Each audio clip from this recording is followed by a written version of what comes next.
And I remember like going away and writing this poem about how it was the worst thing that could happen.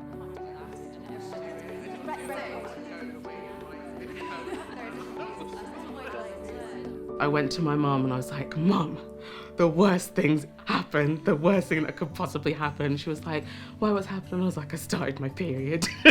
She was like, oh my gosh, this is amazing. She was like, congratulations, like, welcome to the club. She was like, this is the beginning of womanhood. And I remember being like, oh, I don't want to do it. I don't want to do it. And I remember like going away and writing this poem about how it was the worst thing that could happen. I went to a girls' school, which was quite fortunate because we had lessons where we were told that, you might get your period this year, next year at some time. These are the kind of changes you'll have in your body. One of our teachers was absolutely brilliant. She told us, keep an emergency kit in your bag if you need to change at school.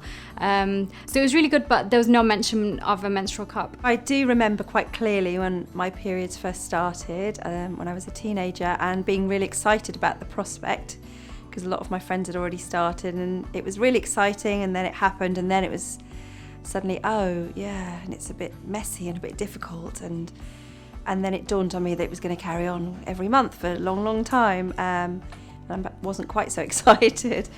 I think I told my mum I'm on my period. She was like, okay, that's fine, sanctuary towel, here you go, and this will happen, it might hurt a little bit, and that's about it. And I think there wasn't really anything to talk about. It was just a normal thing that happened, and then we had the chat about what you do when you're on your period and if there's something religious going on, and that's about it. You just kind of get on with life. And my mum said, is there something that you want to tell me, if something happened? And I was really, really embarrassed about it, but she was really good and really helpful. But in terms of what options I was told to use, my mum used Lillettes, so she handed me a box of non-applicator Lillettes and said, right, just go in there, and because I had an ensuite, like, go in your ensuite, right, and just get on with it, just up.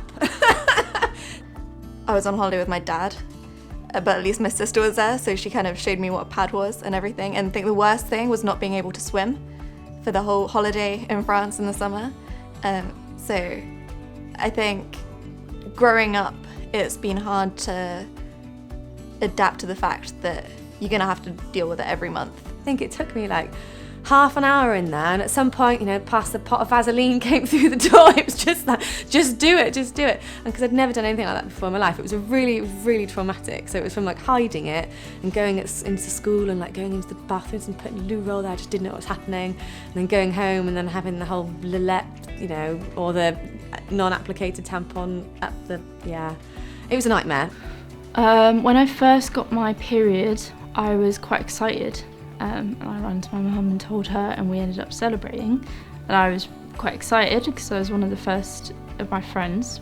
As it carried on, the excitement died because it became quite an uncomfortable experience.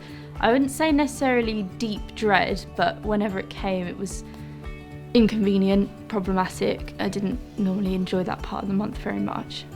I wish that when I was younger, I had the information I have about period health and about period products. I wish we had all of that information, that access at that point, because I think it's really important for young people to have options, and I wish that I'd been like, oh yeah, this is my moon cup.